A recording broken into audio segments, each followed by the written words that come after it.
देवेंद्र फडणवीसांच्या नेतृत्वाखालील महायुतीचं सरकार राज्यात सत्तारूढ झालंय। पण आता महायुतीत सहभागी असलेल्या 3 पक्षांमध्ये मंत्रिपद आणि त्या जिल्ह्यातल्या पालकमंत्रीपदासाठी जोरदार रस्सीखेच होण्याची चिन्ह आहेत। स्थानिक राजकारणातल्या नाड्या आपल्या हातात ठेवण्यासाठी पालकमंत्रीपदाचा उपयोग होतो। त्यामुळे तिन्ही पक्षाचे नेते या पदासाठी आग्रही आहेत। पाहूयात राजकीय शोलेमधला हा स्पेशल रिपोर्ट।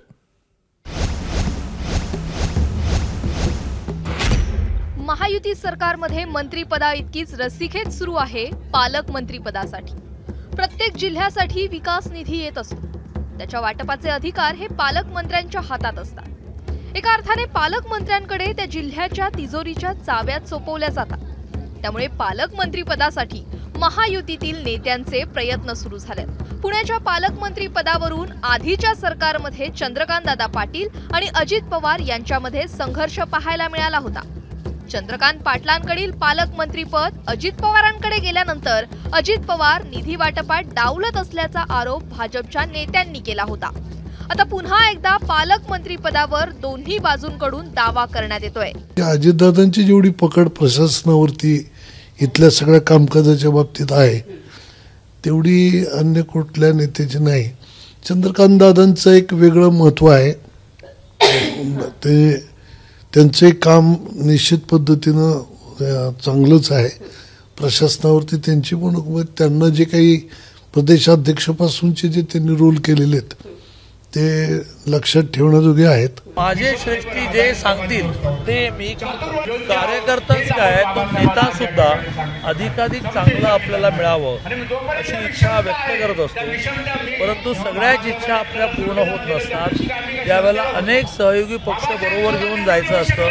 त्यावेळेला नेहमी समजूतदारपणा दाखवायचा असतो। काय दडलं आहे काय म्हणायचं भविष्यामध्ये ते मला माहिती। असंच चित्र राज्यातील अनेक जिल्ह्यांमध्ये पाहायला मिळतंय। पालकमंत्रीपदासाठी महायुतीतील तिन्ही पक्षांचे नेते आग्रही आहेत। नाशिकचे पालकमंत्रीपद राष्ट्रवादीच्या छगन भुजबळांना मिळणार, भाजपच्या गिरीश महाजनांना मिळणार की शिंदे सेनेच्या दादा भुसेंना? जळगावचं पालकमंत्रीपद भाजपच्या गिरीश महाजनांना मिळणार की शिंदे सेनेच्या गुलाबराव पाटलांना? अमरावतीचं पालकमंत्रीपद भाजपच्या प्रवीण पोटेंना मिळणार की मित्र पक्ष असलेल्या रवी राणांना? अशी चर्चा आता सुरू झाली आहे आणि नेत्यांनी देखील आपले दावे करायला सुरुवात केली आहे। 5 स्थानिक स्वराज्य संस्थेच्या निवडणुका आहेत, त्यामुळे भारतीय जनता पार्टीचाच मला असं वाटतं पालकमंत्री केला पाहिजे। कारण आज अमरावती शहरामध्ये जवळपास 5 आमदार भारतीय जनता पार्टीचे आहेत आणि मित्र पक्षाचे 2 आमदार आहेत। आणि मला असं वाटतं देवेंद्रजी फडणवीस साहेब मुख्यमंत्री आहेत, ते फार हुशार आहेत, त्यांना सगळ्या गोष्टी कळतात। त्याच्यामुळे मला असं वाटतं की ते आमच्या भारतीय जनता पार्टीचे पालकमंत्री करतील। तशा पद्धतीने हजर असताना सगळ्यांची इच्छा जी पाहिली, सगळ्यांचं जे मनोबल पाहिलं की आता देवेंद्रजीने हा निर्णय केला पाहिजे की भारतीय जनता पार्टीचाच पालकमंत्री केला पाहिजे, अशी सगळ्यांची आमची इच्छा आहे। माझी सुद्धा हीच इच्छा आहे। आधीच्या सरकारच्या काळातले पालकमंत्री बदलण्याची मागणी सुद्धा काही ठिकाणी केली जाते। छत्रपती संभाजीनगरचे पालकमंत्रीपद हे शिंदेंच्या शिवसेनेकडे होतं। आता भाजपचे अतुल सावे त्यावर दावा करू शकतात। सातारचं पालकमंत्रीपद आधीच्या सरकारमध्ये शंभूराज देसाईंकडे होतं। नव्या सरकारमध्ये शिवेंद्रराजे भोसलेंना मंत्रीपद देऊन भाजप त्यावर दावा करू शकतं। सिंधुदुर्गचं पालकमंत्रीपद आधीच्या सरकारमध्ये दीपक केसरकरांकडे होतं। नव्या सरकारमध्ये भाजप नितेश राणेंसाठी आग्रही राहू शकतं। नंदुरबारमध्ये अजित पवारांच्या राष्ट्रवादीचे अनिल भाईदास पाटील जिल्ह्याचे पालकमंत्री होते। आता शिंदेंच्या शिवसेनेने आणि भाजपने या पदावर दावा सांगितल्याचं समजतंय। त्यामुळे पालकमंत्री पदावरून वाद होऊ शकतो। पालकमंत्र्याच्या बाबतीतला सुद्धा निर्णय ना, आता बघा पालकमंत्र्यांच्या सुद्धा पाठीमागच्या सरकारमध्ये ते पालकमंत्री होते। आता ह्या सरकारमध्ये कुठल्या जिल्ह्यात कुणाला पालकमंत्री करायचं ते सुद्धा ही 3 जण बसतील। मी तुम्हाला सांगतो ना की या तिघांचं बॉन्डिंग, या तिघांचं एवढे एकत्र आहेत हे 3 जण, शिंदे साहेब, फडणवीस साहेब आणि माननीय दादा। त्यामुळं जरी समजा प्रत्येकाला वाटणार की आपण जो मंत्री होतो त्याला वाटतं आपण पालकमंत्री त्या जिल्ह्याचं झालं पाहिजे, वाटणं साहजिक आहे।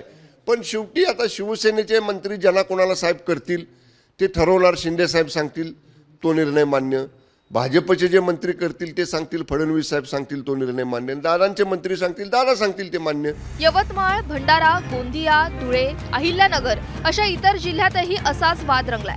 आधीच्या सरकारमध्ये भाजपच्या आमदारांची संख्या सर्वाधिक होती, मात्र राजकीय तडजोडीपोटी भाजपला दुय्यम भूमिका घ्यावी लागली होती. यावेळी परिस्थिती बदलली आहे. घवघवीत यश मिळवत भाजप आणखी मजबूत स्थितीत आहे. उपमुख्यमंत्री असलेले देवेंद्र फडणवीस मुख्यमंत्री, तर मुख्यमंत्री असलेले एकनाथ शिंदे उपमुख्यमंत्री झाल्या.